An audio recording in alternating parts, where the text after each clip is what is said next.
अगर आपको ये लगता है कि बलौदा बाजार कांड ठंडा पड़ गया है तो आप गलतफहमी में हैं।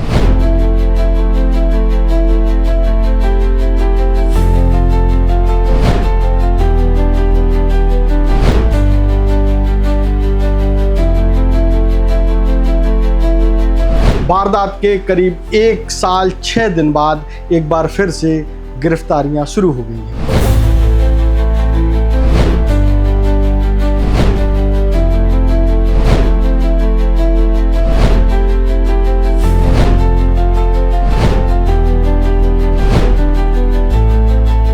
16 जून 2025 को 2 लोगों को गिरफ्तार किया गया है। पुलिस इनकी लंबे समय से तलाश कर रही थी, लेकिन ये लगातार लोकेशन बदल रहे थे, इसके कारण इनको पकड़ने में वक्त लगा।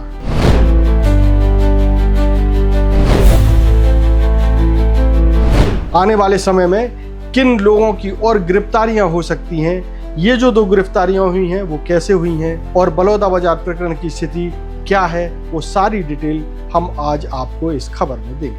स्पर्श मल्टी स्पेशलिटी हॉस्पिटल अब गैस्ट्रोएंटेरोलॉजी की सुविधा के साथ आपकी सेवा में, साथ ही दे रहा है एम्बुलेंस के लिए टोल फ्री नंबर की सुविधा 180030911616। स्पर्श मल्टी स्पेशलिटी हॉस्पिटल, एक एहसास अपनेपन का।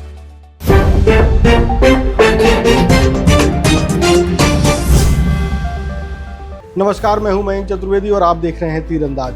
छत्तीसगढ़ के बलौदा बाजार जिले में 10 जून 2024 को जो हुआ वो इतिहास में काले अक्षरों से दर्ज हो गया। हालांकि हम आपको थोड़ा सा फ्लैशबैक में ले चलते हैं, बताते हैं कि क्या हुआ था और उस प्रकरण में आगे क्या हो रहा है। 10 जून 2024 को बलौदा बाजार में सतनामी समाज के आंदोलन के दौरान बलौदा बाजार का जो कलेक्ट्रेट है और एसपी दफ्तर है, इसके अलावा कलेक्ट्रेट में स्थित अन्य दफ्तरों पर जबरदस्त आगजनी की गई थी। करीब 250 के करीब गाड़ियों को नुकसान पहुंचाया गया था और इनमें करीब 100 गाड़ियां ऐसी थी जो पूरी तरीके से जलकर खाक हो गई थी, क्योंकि भीड़ ने जो है इन दफ्तरों में और इन दफ्तरों के बाहर खड़ी गाड़ियों में आग लगा दी थी। आग लगाने का कारण भी एक था कि सतनामी समाज का जो जैत खंभ है, जो कि अमर गुफा में स्थित था, उसको करीब 15 दिन पहले कुछ बदमाशों ने, कुछ अराजक तत्वों ने आरी से काट दिया था और इसी बात को लेकर के सतनामी समाज नाराज था। सतनामी समाज इस मामले की सीबीआई जांच की मांग कर रहा था, लेकिन सीबीआई जांच की मांग पूरी नहीं हुई और जो है सतनामी समाज आक्रोश में था। हालांकि सरकार ने एक न्यायिक जांच बिठाई, लेकिन तब तक 10 जून को सतनामी समाज एक बड़ी सभा आयोजित करने का फैसला ले चुका था। प्रदेश भर से सतनामी समाज के लोग उस आंदोलन में शामिल होने के लिए पहुंचे और बड़ी संख्या में भीड़ सतनामी समाज की जुट गई। इस भीड़ को देखते हुए पुलिस और प्रशासन ने कलेक्ट्रेट के आसपास जबरदस्त बैरिकेडिंग कर रखी थी, लेकिन सतनामी समाज की भीड़ ज्ञापन देने के लिए जब कलेक्ट्रेट में आई और कलेक्ट्रेट पहुंची, तभी इसी बीच जबरदस्त संघर्ष हो गया। पुलिस ने भीड़ को रोकने की कोशिश की, लेकिन भीड़ मानी नहीं और बैरिकेड तोड़ते हुए, सारे बैरिकेड तोड़ते हुए कलेक्ट्रेट तक पहुंच गई। इसी दौरान कुछ लोगों ने कलेक्ट्रेट परिसर में आग लगा दी, वहां खड़ी गाड़ियों को नुकसान पहुंचाया। इसके अलावा गाड़ियों में जो सामान रखा था उसकी लूटपाट की भी सूचना मिली थी।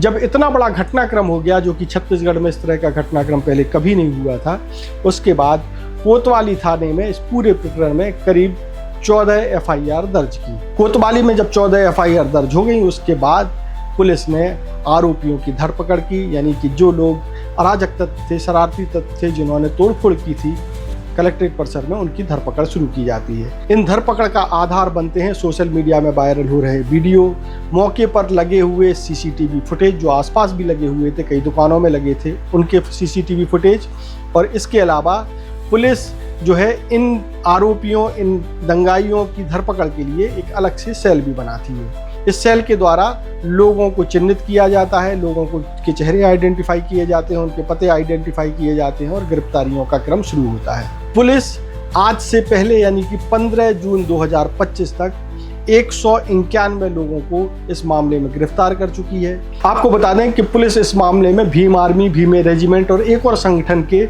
सभी प्रमुख पदाधिकारियों को पहले ही गिरफ्तार कर चुकी थी और इन गिरफ्तारियों के बाद करीब 1 साल बीत गया है। लोगों को ये लग रहा था कि अब जो है ये मामला ठंडा पड़ गया है, आपको ये भी बता दें कि इसके पहले जो गिरफ्तारियां हुई थी उनमें करीब 180 लोगों की, एग्जैक्ट संख्या अभी नहीं मालूम है, लेकिन करीब 180 से ज़्यादा लोगों की, यानी कि जो पहले गिरफ्तारियां हुई थी उन सभी की जमानत पहले ही हो चुकी है। अब इसके बाद लोगों को ये लगा, जो दंगाई थे उनको ये लगा, या जो इस आंदोलन में इन्वॉल्व थे उनको ये लगा कि अब शायद ये मामला ठंडा पड़ गया है। लेकिन 16 जून को एक बार फिर से पुलिस ने 2 लोगों को गिरफ्तार करके ये साफ कर दिया कि मामला अभी ठंडा नहीं पड़ा है। साथ ही जो पुलिस की विज्ञप्ति आई है उसमें साफ साफ लिखा है कि जांच जारी है, जैसे जैसे साइबर सेल के माध्यम से दंगाइयों को चिन्हित किया जाएगा उनकी गिरफ्तारी आगे भी की जाएगी। अब आपको बताते हैं कि 2 गिरफ्तारियां हुई हैं वो कौन हैं।